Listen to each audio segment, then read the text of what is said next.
بسم اللہ الرحمن الرحیم۔ السلام علیکم ورحمۃ اللہ وبرکاتہ۔ ناظرین محترم، آج کی اس ویڈیو میں ہم نبی کریم صلی اللہ علیہ وآلہ وسلم کے ان معجزات کا تفصیلی تذکرہ کریں گے جو نہ صرف حضرت حلیمہ سعدیہ رضی اللہ تعالیٰ عنہا نے اپنی آنکھوں سے ملاحظہ فرمائے بلکہ لوگوں نے بھی آپ صلی اللہ علیہ وآلہ وسلم کے ان معجزات اور برکات کا نظارہ کیا جو اللہ تعالیٰ نے حضرت حلیمہ سعدیہ رضی اللہ تعالیٰ عنہا کے گھرانے پر نازل فرمائے۔ ناظرین محترم، یاد رہے کہ اس زمانے میں عرب کا دستور یہ تھا کہ جب ان کے ہاں کوئی بچہ پیدا ہوتا تو وہ دیہات سے آنے والی دائیوں کے حوالے کر دیتے تھے تاکہ دیہات میں بچے کی نشو و نما بہتر ہو اور وہ خالص عربی زبان سیکھ سکیں۔ دائیوں کا قافلہ مکہ میں داخل ہوا۔ انہوں نے ان گھروں کی تلاش شروع کی جن میں بچے پیدا ہوئے تھے۔ اس طرح بہت سی دائیاں جناب حضرت عبد المطلب کے گھر بھی آئیں، نبی کریم صلی اللہ علیہ وآلہ وسلم کو دیکھا، لیکن جب انہیں معلوم ہوا کہ یہ بچہ تو یتیم پیدا ہوا ہے تو اس خیال سے چھوڑ کر آگے بڑھ گئیں کہ یتیم بچے کے گھرانے سے انہیں کیا ملے گا۔ اس طرح دائیاں آتی رہیں جاتی رہیں، کسی نے بھی آپ کو دودھ پلانا منظور نہ کیا، اور کرتی بھی کیسے؟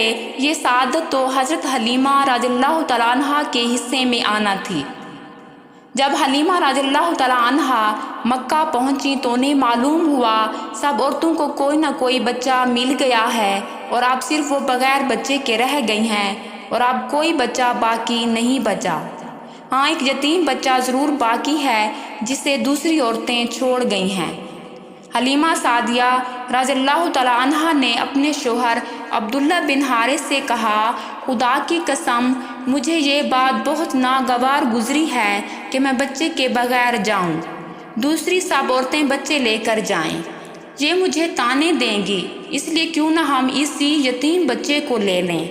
حضرت عبداللہ بن حارث بولے، کوئی حرج نہیں، ہو سکتا ہے اللہ اسی بچے کے ذریعے ہمیں خیر و برکت عطا فرما دے۔ چنانچہ حضرت حلیمہ سعدیہ رضی اللہ تعالیٰ عنہا حضرت عبد المطلب کے گھر گئیں۔ جناب عبد المطلب و حضرت آمنہ رضی اللہ تعالیٰ عنہا نے انہیں خوش آمدید کہا۔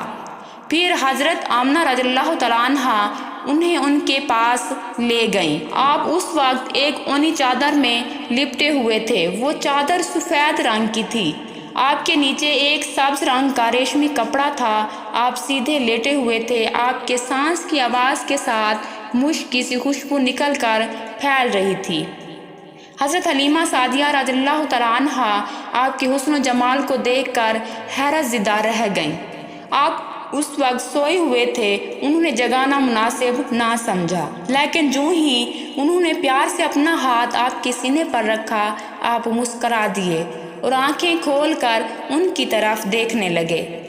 حضرت حلیمہ سعدیہ رضی اللہ تعالیٰ عنہا فرماتی ہیں، میں نے دیکھا آپ کی آنکھوں سے ایک نور نکلا جو آسمان تک پہنچ گیا۔ میں نے آپ کو گود میں اٹھا کر آپ کی دونوں آنکھوں کے درمیانی جگہ پر پیار کیا، پھر میں نے آپ کی والدہ اور حضرت عبد المطلب سے اجازت چاہی، بچے کو لیے قافلے میں آئی، میں نے آپ کو دودھ پلانے کے لیے گود میں لٹایا تو آپ دائیں طرف سے دودھ پینے لگے۔ پہلے میں نے بائیں طرف سے دودھ پلانا چاہا لیکن آپ نے اس طرف سے دودھ نہ پیا، دائیں طرف سے آپ فوراً دودھ پینے لگے۔ بعد میں بھی آپ کی یہی عادت رہی، آپ صرف دائیں طرف سے دودھ پیتے رہے، بائیں طرف سے میرا بچہ دودھ پیتا رہا۔ پھر قافلہ روانہ ہوا۔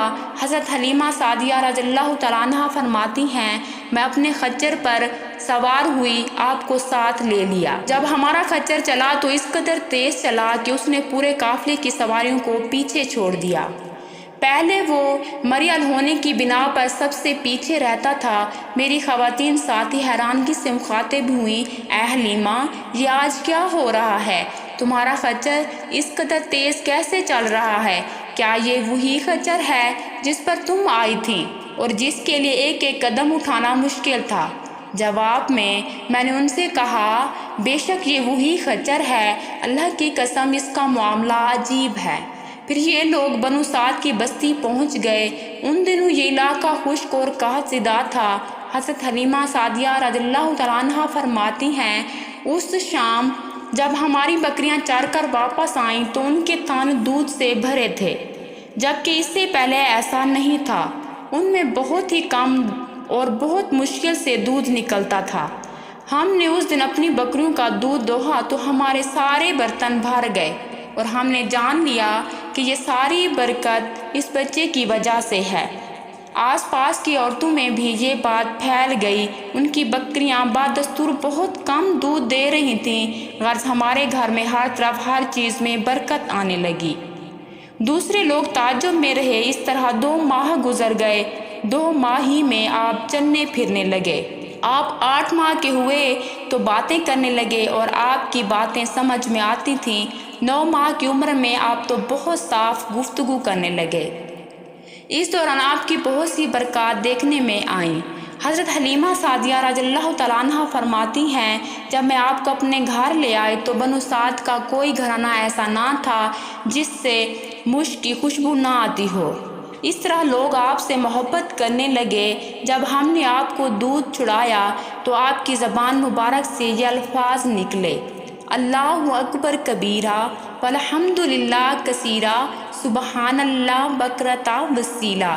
اللہ تعالیٰ بہت بڑا ہے، اللہ تعالیٰ کے لیے بے حد تعریف ہے اور اس کے لیے صبح و شام باقی ہے۔ پھر جب آپ صلی اللہ علیہ وآلہ وسلم 2 سال کے ہو گئے تو ہم آپ کو لے کر آپ کی والدہ کے پاس آئے۔ اس عمر کو پہنچنے کے بعد بچے کو ماں باپ کے حوالے کر دیا جاتا تھا۔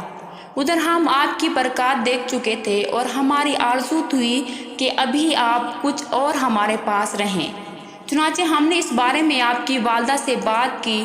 ان سے یوں کہا آپ ہمیں اجازت دیجیے کہ ہم بچے کو 1 سال اور اپنے پاس رکھیں۔ میں ڈرتی ہوں کہیں اس پر مکہ کی بیماریوں اور آب و ہوا کا اثر نہ ہو جائے۔ جب ہم نے ان سے بار بار کہا تو حضرت آمنہ رضی اللہ تعالیٰ عنہا مان گئیں اور ہم آپ کو پھر اپنے گھر لے آئے۔ جب آپ کچھ بڑے ہو گئے تو باہر نکل کر بچوں کو دیکھتے تھے تو آپ کو بچے کھیلتے ہوئے نظر آتے، آپ ان کے نزدیک نہ جاتے۔ ایک روز آپ نے مجھ سے پوچھا امی جان کیا بات ہے، دن میں میرے بہن بھائی نظر نہیں آتے؟ آپ اپنے دودھ شریف بھائی عبداللہ اور بہنوں انیسہ اور شیمہ کے بارے میں پوچھ رہے تھے۔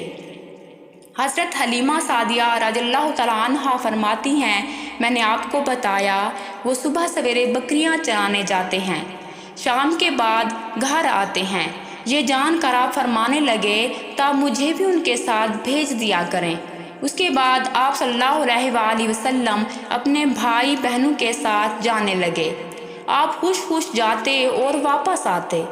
ایسے میں ایک دن میرے بچے خوفزدہ انداز میں دوڑتے ہوئے آئے اور گھبرا کر بولے امی جان جلدی چلیے ورنہ بھائی محمد صلی اللہ علیہ وآلہ وسلم ختم ہو جائیں گے۔ یہ سن کر ہمارے تو ہوش اڑ گئے۔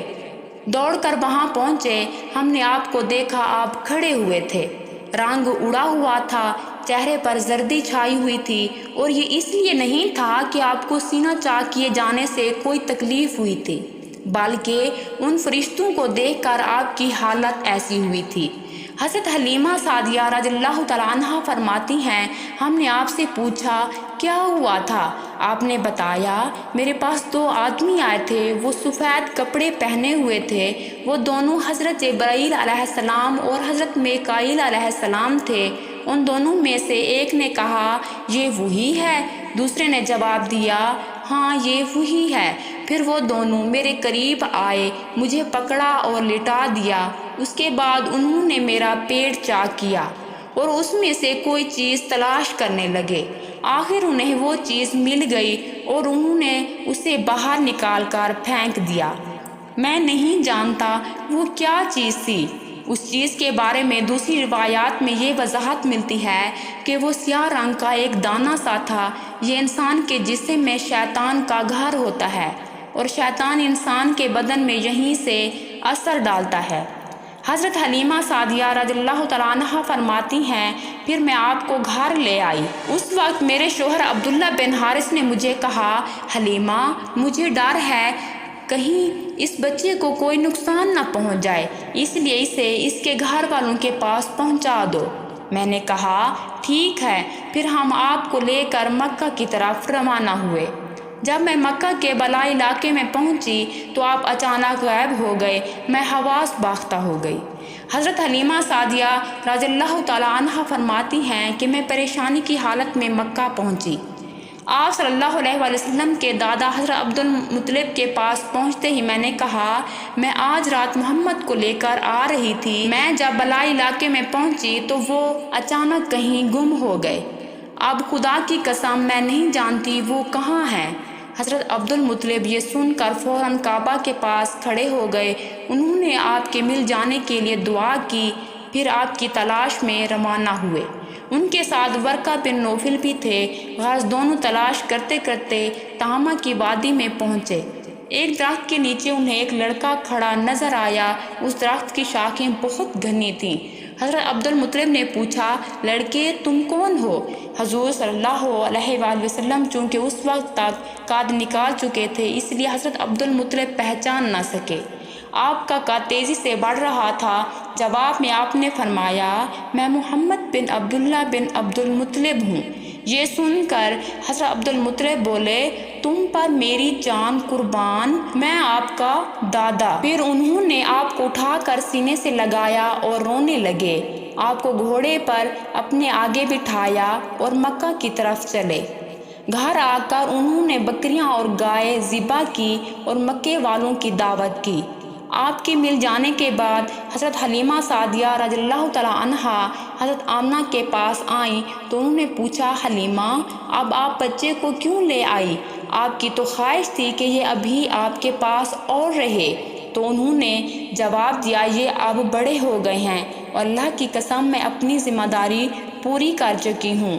میں خوف محسوس کرتی رہتی ہوں کہیں انہیں کوئی حادثہ نہ پیش آ جائے، لہٰذا انہیں آپ کے سپرد کرتی ہوں۔ حضرت آمنہ رضی اللہ تعالیٰ عنہ کو یہ جواب سن کر حیرت ہوئی، بولی مجھے سچ سچ بتاؤ ماجرا کیا ہے؟ تب انہوں نے سارا حال کہہ سنایا۔ حضرت حلیمہ سعدیہ رضی اللہ تعالیٰ عنہا نے دراصل کئی عجیب و غریب واقعات دیکھے تھے، ان واقعات کی وجہ سے وہ بہت پریشان ہو گئی تھیں۔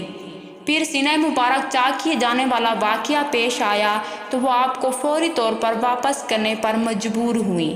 حضرت حلیمہ سعدیہ رضی اللہ تعالیٰ عنہا نے حضرت آمنہ رضی اللہ تعالیٰ عنہا کو چند مزید واقعات بھی بتائے جن کا تذکرہ ہم اپنی اگلی ویڈیو میں کریں گے انشاءاللہ۔ ناظرین محترم، نبی کریم صلی اللہ علیہ وآلہ وسلم کو اللہ تعالیٰ نے ایسی برکات عطا فرما رکھی تھی کہ جہاں جہاں آپ صلی اللہ علیہ وآلہ وسلم کے قدم جاتے تھے وہاں وہاں برکات کا ایسا نزول ہوتا تھا کہ دیکھنے والا بھی پریشان ہو جاتا تھا کہ آخر ماجرا کیا ہے۔ جیسا کہ حضرت حلیمہ سعدیہ رضی اللہ تعالیٰ عنہا کی خچر اور ان کی اونٹنی کا معاملہ ہی لے لیجئے کہ آتے ہوئے وہ سواریاں جو سب سے پہلے تھیں، جاتے ہوئے وہ سواریاں سب سے آگے تھیں، جو ایک ناقابل یقین بات تھی۔ لیکن ناظرین محترم، اس کو تو معجزہ کہتے ہیں کہ جو چیز عام فہم سے بالاتر ہو۔ جیسے ہی نبی پاک صلی اللہ علیہ وآلہ وسلم ان سواریوں پر سوار ہوئے تو اللہ تعالیٰ کی برکت سے سواریوں میں وہ جان پیدا ہو گئی کہ ان سواریوں کو باقی سواریاں پہنچ نہ پائیں۔ سبحان اللہ، یہ سب اللہ کی قدرت اور اللہ تعالیٰ ہی کی برکات کے ثمرات ہیں۔ ناظرین محترم، نبی کریم صلی اللہ علیہ وآلہ وسلم کے بے شمار معجزات ہیں جن کا تذکرہ انشاءاللہ آنے والی ویڈیوز میں بھی ہوتا رہے گا۔ بس آپ نے کوشش کرنی ہے کہ سیرت النبی صلی اللہ علیہ وآلہ وسلم کی سلسلے کی کوئی ویڈیو آپ سے مس نہ ہو، تاکہ آپ نبی پاک صلی اللہ علیہ وآلہ وسلم کی مکمل سیرت سے واقف ہو پائیں۔